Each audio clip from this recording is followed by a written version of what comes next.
It may not look like it, but the city of Utica in New York State was once one of the most important industrial centers in the country. Today, its former textile factories stand idle. When the factories closed, residents looked elsewhere for work. Families moved away, and many buildings were abandoned. At one point, the National Guard had to be called in to demolish unsafe structures. Over the course of this decline, the city's population plunged from 120,000 to just 65,000 today. Utica has always been a town of immigrants. Germans, Poles, and Italians were responsible for the city's first wave of prosperity. Now another group from countries as distant as Vietnam, Somalia, and Bosnia is shaping Utica's future. Despite their very different backgrounds, these new arrivals all share a common experience. They're refugees, forced to flee their homes in the face of violence and persecution. Like this Bantu woman from the East African country of Somalia, nearly 1 out of every 6 Utica residents is a refugee, and city officials say they're reversing the town's decline.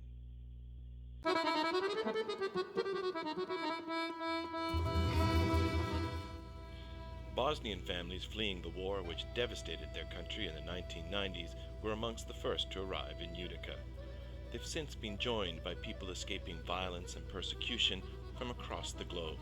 Utica's main street is a cluster of Russian corner stores, Bosnian hairdressing salons, and Vietnamese restaurants.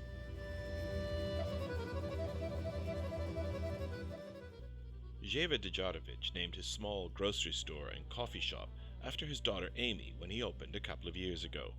Utica's Bosnian community has been credited with saving once derelict neighborhoods by buying and restoring abandoned houses. This young girl enjoys a typical American childhood in Utica, but a decade ago her father was a prisoner of war during the Bosnian conflict. He was regularly beaten by his guards and saw one of his fellow inmates die as a result of his treatment. Loy Hong escaped from Vietnam by boat when he was just a teenager. Today he works as a dealer at a nearby casino. Utica has been a destination for those forced to abandon their homes since 1975, when a group of clergy decided to resettle refugees. Their first project was a modest one, helping one Vietnamese man escape the aftermath of war. The Bantu from Somalia are among Utica's most recent arrivals. Hassan Mariti and his family fled the country's civil war in the early 1990s by walking for more than a week to Kenya. Some in the group died of thirst along the way. The Bantu are descendants of African slaves used by Arab traders during the 19th century.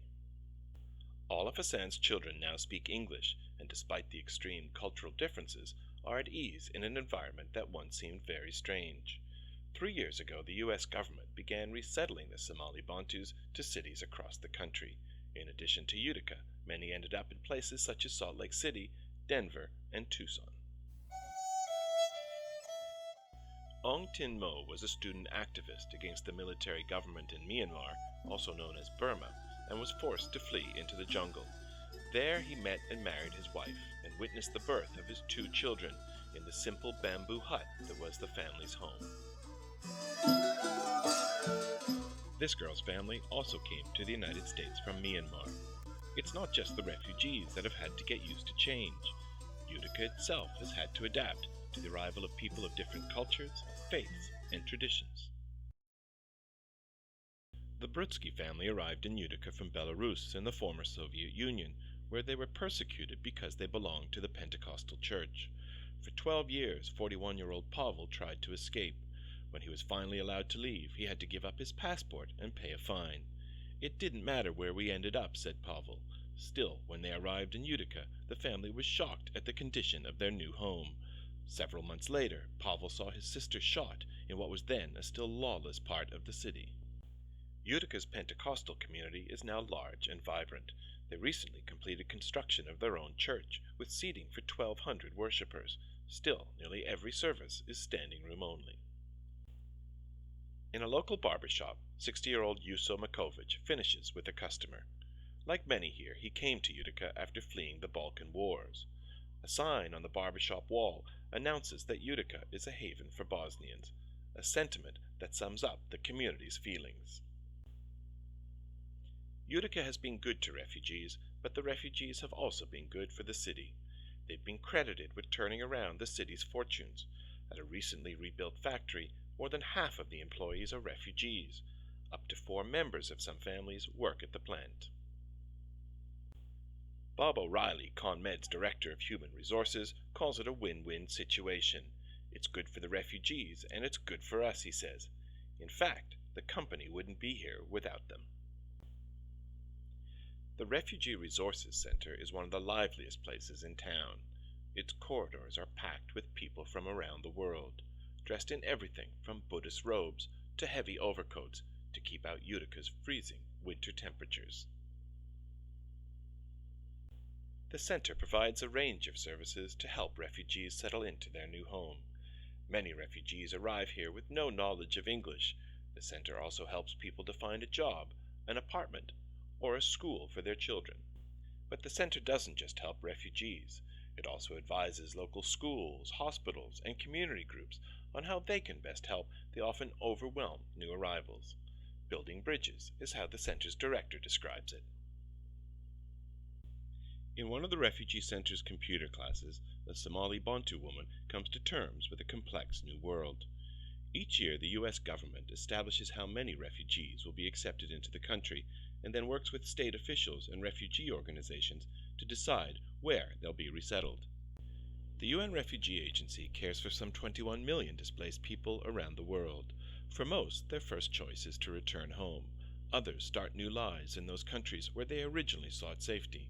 In 2005, just 100,000 refugees were resettled to more distant lands, such as the United States, Canada, Australia, and Great Britain. Every year, the United States resettles more refugees than all other countries combined. In fact, 1 American in every 100 is a former refugee.